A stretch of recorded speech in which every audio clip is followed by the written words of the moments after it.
Dan pemirsa, untuk membahas terkait wacana pemerintah mengizinkan konser di saat pandemi belum usai, telah bergabung bersama kami Kabid Penanganan Kesehatan Satgas Covid Nasional Alexander Ginting.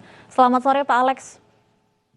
Selamat sore, salam sehat. Salam sehat Pak. Pak Alex, apa yang menjadi pertimbangan pemerintah optimis dan percaya diri untuk mengizinkan penyelenggaraan kegiatan besar di saat pandemi belum usai? Ya, artinya PPKM yang sudah kita laksanakan selama ini berhasil baik bisa menanggulangi dan mengkontrol pandemi sesuai dengan berbagai laporan yang kita peroleh, di mana angka kematian, angka kesakitan, dan angka di rumah sakit itu semua menurun. Tetapi posisi ini masih rentan, sehingga protokol kesehatan, vaksinasi, pelacakan kontak harus terus berjalan. Kendati demikian, pemulihan kesehatan harus diiringi juga dengan pemulihan ekonomi. Pemulihan ekonomi kita tahu juga harus diiringi dengan pemulihan pendidikan dan pemulihan sektor-sektor lainnya. Jadi oleh karena itu kegiatan besar selama ini yang terkekang tapi sekarang sudah mulai dilonggarkan, ini harus kita laksanakan dengan sikap yang hati-hati. Salah satu contoh yang sudah kita laksanakan sekarang ini adalah liga sepak bola, ya, sepak bola 1-2, di mana diatur sedemikian rupa dan ternyata juga bisa memberikan dampak yang baik.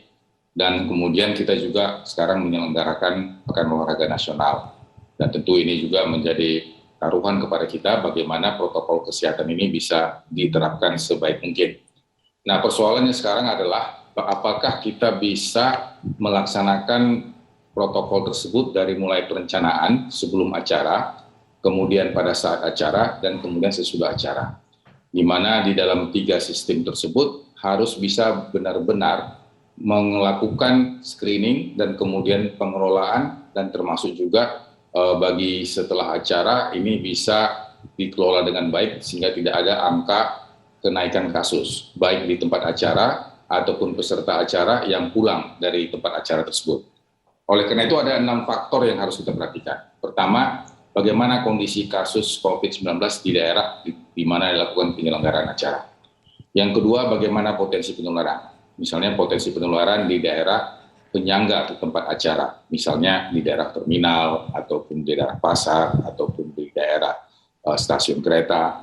Dan kemudian juga durasi acara, itu berapa lama.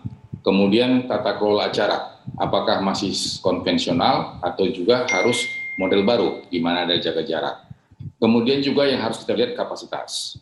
Kapasitas peserta ini harus benar-benar diperhatikan. Kendati pun stadion ataupun gedung olahraga itu kapasitasnya 10.000, berarti tidak mungkin diisi dengan 10.000. Mungkin hanya diisi dengan 20% atau 30%. Dan kemudian yang terakhir yang cukup penting adalah pelaku partisipan. Jadi mulai dari penyelenggara, peserta, dan kemudian pendukung, apakah sudah divaksinasi atau belum.